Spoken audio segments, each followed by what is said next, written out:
Good evening everyone. I am Roli Gupta from third MBBS and आज हम लोग ट्राई करेंगे, मैं ट्राई करूँगी कि मैं आपको एपिडेमियोलॉजी थोड़ा एक जस्ट दे सकूँ और समझा सकूँ the basic concepts of it, क्योंकि मैं personally when I was in second MBBS तो शायद मुझे वो इतना क्लियरली समझ में नहीं आया था। हम बहुत बार उसको लर्न कर लेते हैं विदाउट रियली अंडरस्टैंडिंग इट। तो just let's try to just it together. बहुत बेसिक चीज़ें, just the understanding. First let's come to epidemiology. Epidemiology मतलब कि हम एक एरिया ले रहे हैं और उस एरिया में जोग्राफिकल एरिया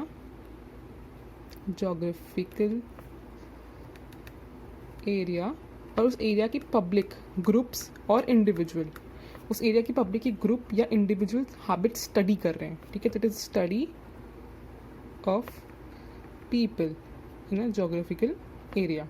ठीक है, तो हमको एपिडेमियोलॉजी से रिलेटेड दो टर्म्स याद करने हैं, दैट इज डिस्ट्रीब्यूशन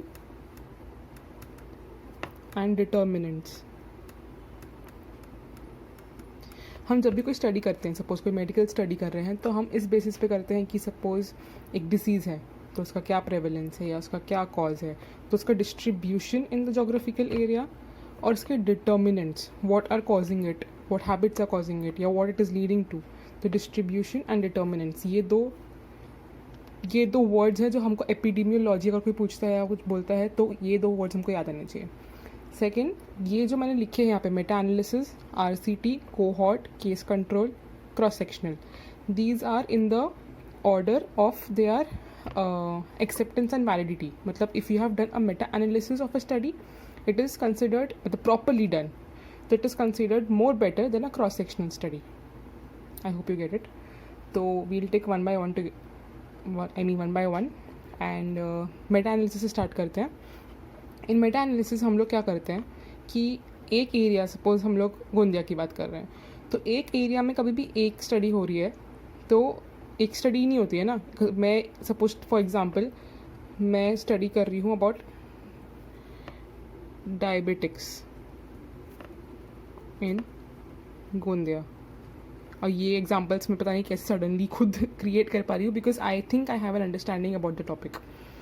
तो डायबिटिक्स इन गोंदिया की अभी हम 5 साल का बैच है, ऐसे करते करते बहुत सारे बैचेस आएंगे, तो there will be many studies. तो in meta analysis what we do is we take various study datas of the same topic, various study data. We will take many study data, suppose A ने किया 2 साल बाद B ने किया, तो मैं इन सारी स्टडी डेटाज को एक साथ एनालाइज करूँगी and I will come to a point that is meta analysis. तो you come to know कि when you are taking many studies together, तो इसमें हमको क्या हो रहा है कि हमारा जो sample size है वो काफ़ी बड़ा हो जा रहा है. More the sample size, more is the reliability of the study. That is why meta analysis is considered more reliable. This is one of the reasons. ठीक है. Next we will see what is RCT. RCT या तो clinical trials ही बोलते हैं. इसका एक important point है कि ये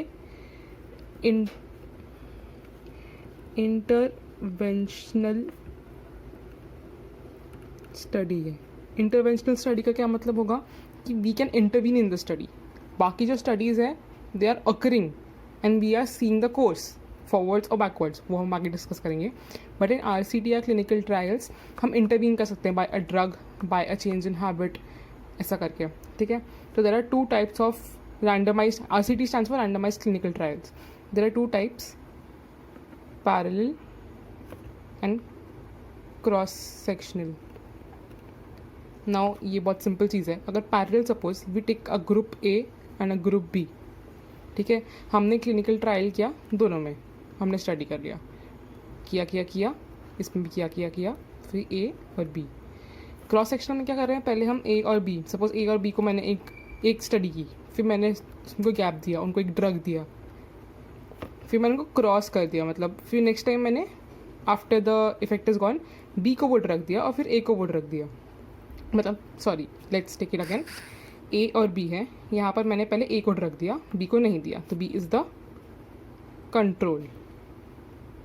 ठीक है. फिर we'll take a gap, then मैंने बी को ड्रग दिया, ए को कंट्रोल जैसा लिया. This is cross sectional. Cross sectional का advantage over parallel study is कि क्रॉस सेक्शनल में आपको सैम्पल साइज बड़ा मिल रहा है and you are cross checking your study with another sample size, another population. That's why cross sectional is better than parallel RCT. ठीक है, this is an interventional study where you intervene, but you have to intervene with keeping in mind the ethics. This is a very important point. You cannot just intervene anyhow with anybody. So again, blinding, single blinding, double blinding, triple blinding. Blinding का क्या मतलब होगा कि suppose मैं एक drug दे रही हूँ now, जैसे हम लोग बोलते हैं प्लेसिबो. तो प्लेसिबो में क्या होता है कि डॉक्टर को पता होता है कि वो क्या दे रहा है, लेकिन पेशेंट को क्या नहीं पता होता कि वो क्या ले रहा है. तो your only one party is अंधेरे में, उसको नहीं पता कि वो क्या ले रहा है. जैसे सिंगल ब्लाइंड. डबल ब्लाइंड में क्या होगा कि डॉक्टर को भी नहीं पता कि वो क्या दे रहा है, पेशेंट को भी नहीं पता वो क्या ले रहा है. That is double blinding. और ट्रिपल ब्लाइंडिंग में डॉक्टर को भी नहीं पता, पेशेंट को भी नहीं पता, एंड ऑन अ होल जो स्टडी कम्युनिटी हो रही है उनको भी नहीं पता. The best is the more blinding you keep, it is better. ठीक है, next we go to cohort. Cohort is a fashionable term for group. तो कोहॉर्ट स्टडी में हम लोग क्या कर रहे हैं, we are going forwards, we are studying a group, we are following a group. कि हमने सपोज एक लिया, सपोज हम कॉलेज स्टूडेंट्स में स्ट्रेस मैनेजमेंट देख रहे हैं. ठीक है, तो हम उनको फॉलो करेंगे फॉर ईयर्स टुगेदर कि क्या कॉज हो रहा है उनमें स्ट्रेस का. सो इसका डिसएडवांटेज मेनली यही होगा कि बहुत बार the sample size is decreasing, क्योंकि आप हर किसी को फॉलो नहीं कर पा रहे हो. It is costly because following everybody is not easy. वो लोग घर चेंज कर लें या फ़ोन नंबर चेंज कर लेते, it is not a simple thing. Cohort study को हम एक ईजियर टर्म में समझाना चाहूँ तो it will be exposure to outcome. मैं देख रही हूँ कि स्ट्रेस है, अब मैं स्ट्रेस को फॉलो कर रही हूँ, तो I will lead to an outcome. We are going forwards. Remember this arrow in cohort studies. Studying a group, following it from exposure to outcome. यहाँ पे हमें याद करना है relative risk. Relative risk stands for कि अभी जो expose जनता है जिसमें स्ट्रेस दिख रहा है हमको, वो एक्सपोज जनता अपॉन, मतलब the risk in exposed upon risk in unexposed. This stands for relative risk. Relative risk हम कोहॉर्ट स्टडीज़ में देखते हैं. ठीक है, next we go for case control. Case control is rotated, I hope that's not a problem. Case control में हम क्या करेंगे, केस हो चुका है, सपोज लंग कैंसर का हम एग्जांपल ले रहे हैं, लंग कैंसर हो चुका है, तो वी आर ऑन आउटकम. हमको आउटकम से जाना है एक्सपोजर पे, तो we will take history of the person. ठीक है, कोहॉर्ट में हम क्या कर रहे थे, we are following a group. Case control में क्या है, आउटकम आ चुका है, we are going towards exposure. तो एक्सपोजर जानना है तो हमको उस इंसान की हिस्ट्री लेनी पड़ेगी. ठीक है, ये you are taking relative risk. ये we will take odds ratio. It is similar. Odds ratio is also of the exposed upon non expose. मतलब स्मोकिंग, सपोज हम कैंसर ले रहे थे तो स्मोकिंग जो कर रहे थे उनको कैंसर हुआ और नॉन स्मोकर्स को कैंसर. ठीक है, smokers upon non smokers suppose हमने लिया, that is the odds ratio. If it is equal to 1 मतलब उससे कोई फ़र्क नहीं पड़ेगा, आप स्मोक करो नहीं करो.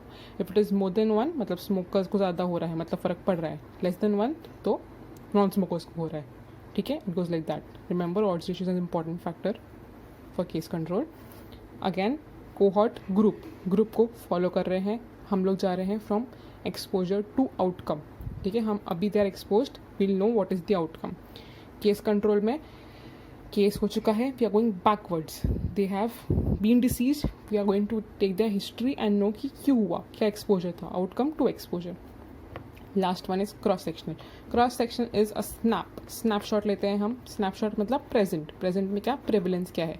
ये मोस्टली होता है in the form of questioners, जो हम लोग के रहते हैं, क्वेश्चंस ऑफ ऑप्शंस रहते हैं कि आपको ये है. सपोज मैंने भी क्वेश्चनर बनाया था, that was a cross sectional study की to know my study was based on to know the stress levels among the final year students in the lockdown section. ठीक है, तो cross section is snapshot, we'll know the prevalence. Questionnaire रहता है mostly. Now we'll take a gist में हम लोग वापस एक बार रिमेंबर करते सब कुछ. Epidemiology, geographical area, study of people. ठीक है, डिस्ट्रीब्यूशन डिटर्मिनेंट्स हमें याद रखना है एपिडेमियोलॉजी से रिलेटेड. पहले हमने पढ़ा मेटा एनालिसिस. हाँ, एक और चीज़, क्रॉस सेक्शन में हम सिर्फ प्रेजेंट जान रहे हैं, that is what is less reliable. हमको हिस्ट्री नहीं पता, हमको फ्यूचर नहीं पता, हमें कुछ नहीं पता. एक फॉर्म एक इंसान ने भरा, उसके ऊपर we are judging the study. ठीक है, नाउ मेटा एनालिसिस में हमने क्या किया था कि एक स्टडी मतलब एक टॉपिक से रिलेटेड जितनी भी स्टडीज़ थी उन सबको कंपेयर किया था. ठीक है, कंपेयर एंड रिजल्ट. निकाला था, दैट वाज COMPARE, कंपेयर किया था, रिजल्ट निकाला, that was Meta analysis. Next हमने लिया RCT या क्लिनिकल ट्रायल्स, जिसमें हमने इंटरवेंशन किया था। द ओनली स्टडीज में हमने इंटरवेंशन किया था। यहाँ पे भी cross over study was better than the parallel study, शायद मैंने यहाँ पे गलत लिखा था, remember cross over study. Next is cohort group को फॉलो करना है। हम अभी एक्सपोजर पे है, हमको आउटकम तक जाना है। रिलेटिव रिस्क याद रखना है यहाँ पर। केस कंट्रोल में इट इज़ मतलब उनका आउटकम आ चुका है, they are disease, we are going to take a history, odds ratio याद रखना है यहाँ पर। Last is cross section is a snapshot of the present.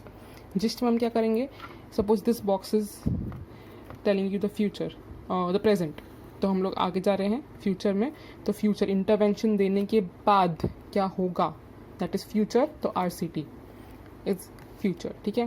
Cohort में भी हम following the group, exposure to outcome, तो कोहॉर्ट भी फ्यूचर स्टडी। केस कंट्रोल में हम केस हो चुका था, हम we are taking the history, we are going backwards, तो केस कंट्रोल यहाँ पर। और cross section is a snapshot. Meta analysis को यहाँ पे क्यों नहीं डाला, क्योंकि meta analysis can include a group of studies, तो उसमें कोई सी भी स्टडी हो सकती है। अगेन फ्यूचर में RCT, cohort, backwards, case control और क्रॉस सेक्शन, इन सब में बेटर कौन सी है, meta analysis order wise. You can take a photo of this if you want. Thank you.